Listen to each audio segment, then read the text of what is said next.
I gave Gothic 2 almost 40 hours of my life, and then it hit me. It's not for a god who fell asleep on duty and one unshaven alchemist named Constantina. This game would flown into the trash within the first 2 hours, brutally and irrevisibly. And now I'm sitting here worrying about him, my Constantina. Is he alive? And meanwhile I googled how to cook quick herring. Life, as you can see, does not stand still. So, welcome to the story of how Gothic 2 almost broke my cycling and then stole my heart. Let's begin with the backstory. The first Gothic didn't work for me at all. The controls there feel like your character is constantly drunk, and the world looks like the big grey prison, black bugs. I honestly tried, but no. But the intense internet scream in chorus. The second one is heavenly mana. I hold different level, so I thought, fine.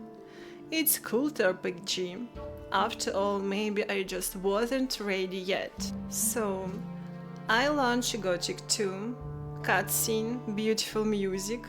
I'm ready, anticipating.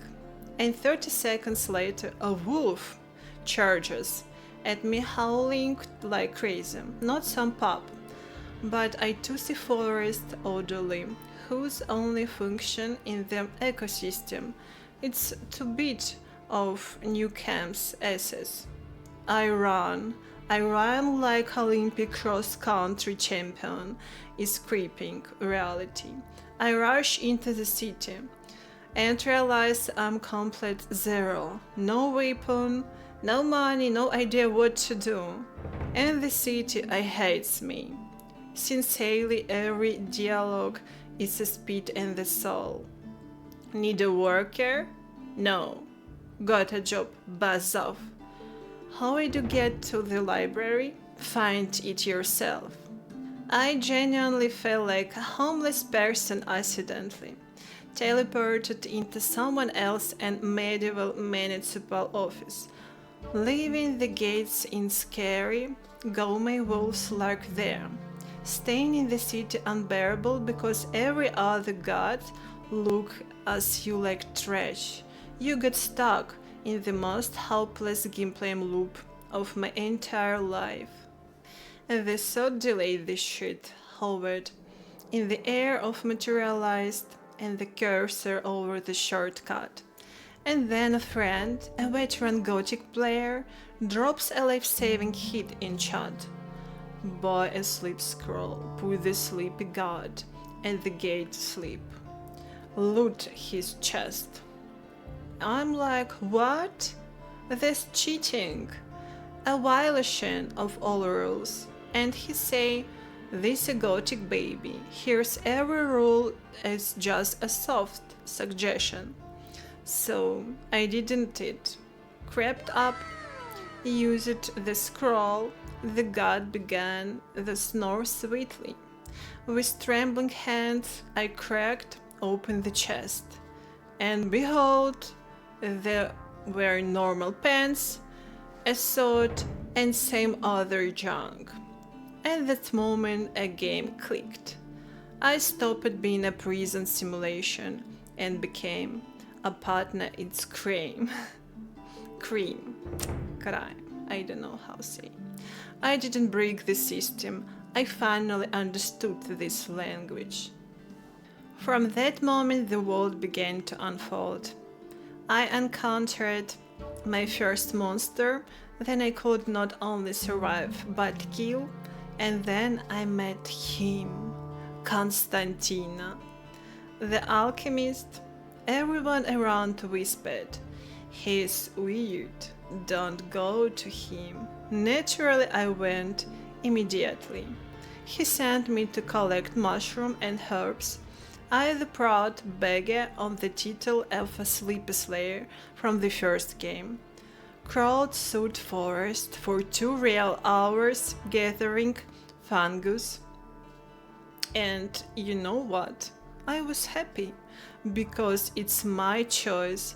I didn't join the paladins who reek of arrogance. I chose the path of smelly brews and magic potions. And when Constantine finally said, "Fine, be my apprentice," that feeling was better than my save the world. Constantina taught me the crawl through bushes in search of mushrooms, and Lares showed me what's like to live like a wealthy bride in the world where everything wants to eat you. Picture this. I, a person who spent 3 days running from the same wolf in circles, approach the waterfront. And then he appears, not just an NPC, but the embodiment on confidence, charisma, and leather jackets. He looks at me with the entire "I've seen everything" expression and says, "The road is dangerous. I'll go with you." And thus began the most luxurious days of my gaming life. Act 1, all-inclusive service. We enter the forest, night, stars, silence, and from the bushes busts a wag, a huge angry beast with "Tonight I dine on you" written in the eyes. I panic. Sword, potions, where did I put the scroll? And Lares make one precise movement with his sword, and the war turn into the cooler kit of height of teeth. I don't even have the draw my sword. He simply removed of obstacle the way of weather sweeps crumb off a table. Act 2, Night Romance. The forest darkens, stars appear.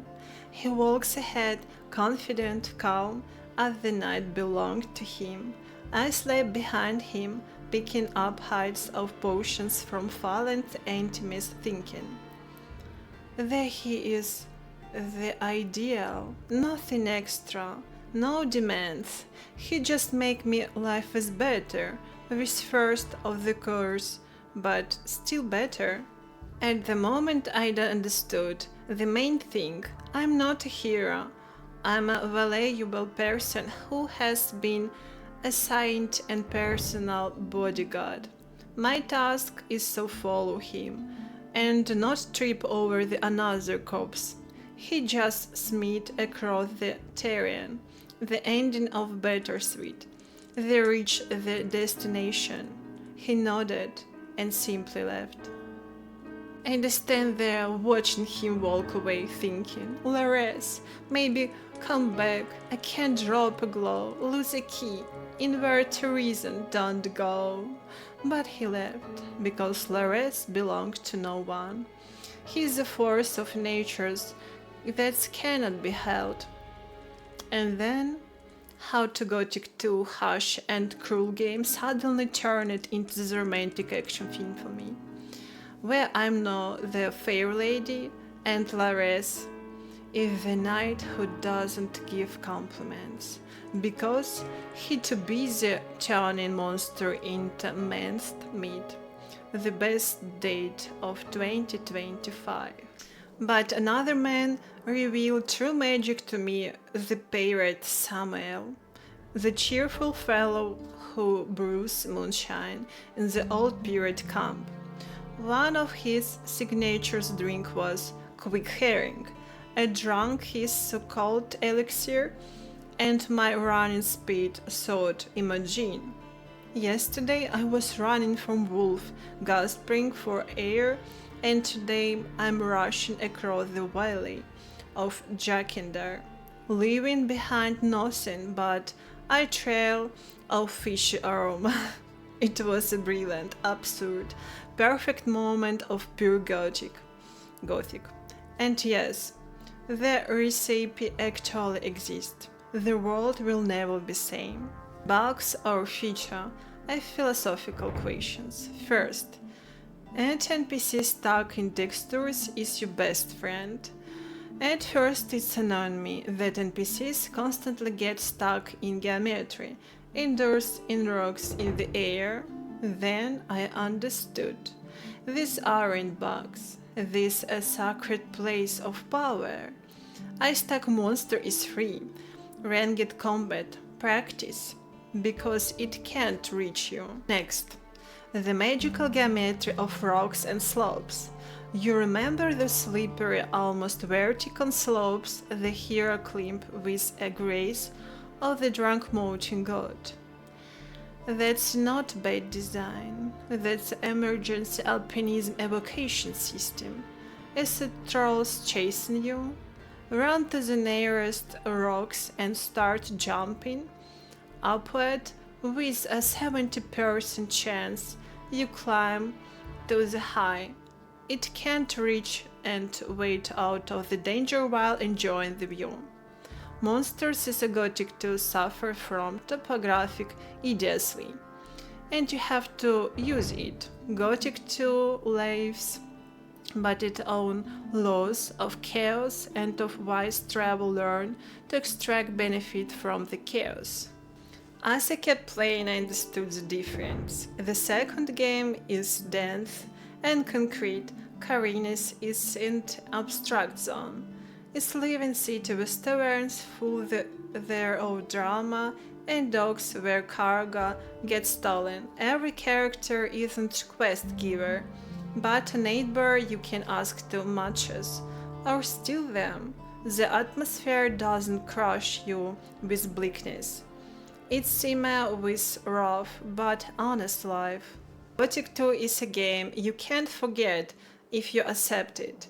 It's not friendly, it's honest. It doesn't give you victories. It allows you to earn them. And when you do, the world finally reveals its strange but warm soul. I haven't finished the game yet, but now I know why I returned to Khorinis. To check how Constantine is doing, to buy new herring from Samuel, to simply stand at the peace of which the sunset, because it's in way my home. If you're curious how I get out of trouble next time, welcome to the streams. They are made to finally learn to fight like a human and not like a stack of potatoes. And say hello to Constantino. Tell him his apprentice will bring new mushrooms soon. Very, very soon. Bye bye.